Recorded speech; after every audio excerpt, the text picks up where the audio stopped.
Hello and welcome back to The Tale of the Shipwrecked Sailor. Today we're continuing on with columns 23 and 27. We begin. Shemku bia net. Chaku wajwer depet net mech 120 s. Mech 40 sehu s. So here we really get into the meat and potatoes of the sailor's tale. So he starts off with what's called a narrative stative. And this is the stative being used as the partner to the sejm nf. So it has perfective meaning, and it's being used with transitive verbs to indicate that they have come to conclusion. This is being used especially with verbs of motion, as we have with both shem and ha. So, I went down, or I had gone down.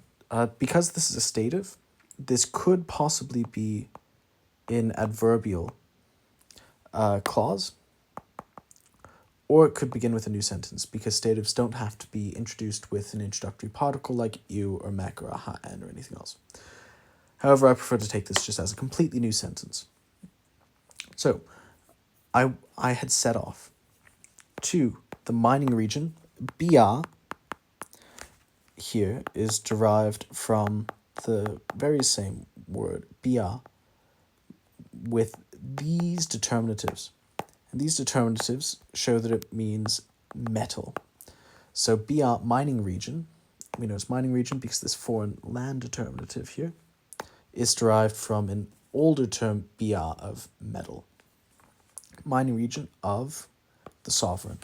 This n could either be n as a dative, meaning for, or ni, being a genitive, meaning of, which would express possession. Alan favors the datival approach, but I think that for simplicity's sake, it's easier to just use the genitive, so the mining region of the sovereign. And the mining region here can either be in the eastern desert, or it can be referring to the Sinai of the sovereign. And then we can have either another adverbial clause with ha, so it would mean and, blah, blah, blah, or it can be a new sentence. So, and I descended, again, stative, first person singular. I descended to the sea, to the wajwer. Wajwer literally means great green, but is used to mean sea. It can either be the Mediterranean Sea or the Red Sea. Either one. It's more likely to be referring to the Red Sea because it is from the Red Sea that Punt, which is the place where they're going, can be accessed because Punt is on the Horn of Africa in Ethiopia. So, to the sea in a boat of cubit 120, I'm going to go through this literally, cubit 120 in its length, and cubit 40 in its breadth. So these measurements are quite strange for a number of reasons. The first is that it's using what can be called tabular formula, or tabular style, where you have mech 120 al s, and then you have mech 40 sehu s. So cubit 120 and then cubit 40.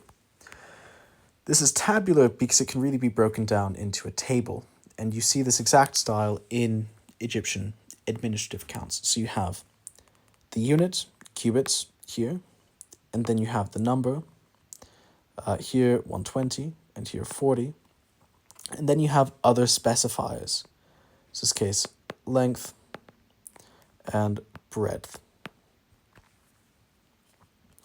So you can either choose to do it sort of cubit, colon, 120 in its blah, blah, or you can say 120 cubits. It depends on how fluid you want your translation to be.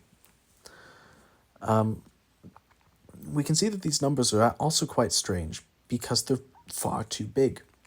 So this is equivalent to a ship which would be 63 by 21 meters, at least according to Allen. And we don't have any other ships from Egypt which are this big.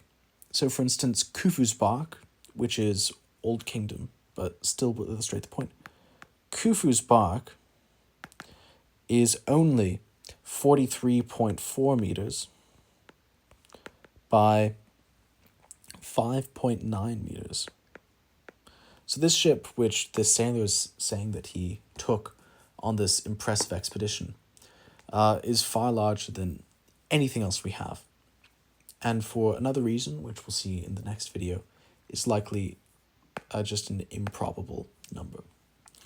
Thus, in summation, we have: I went down to the mining region of the sovereign, and I descended to the sea in a boat of 120 cubits in its length and of 40 cubits in its breadth or width.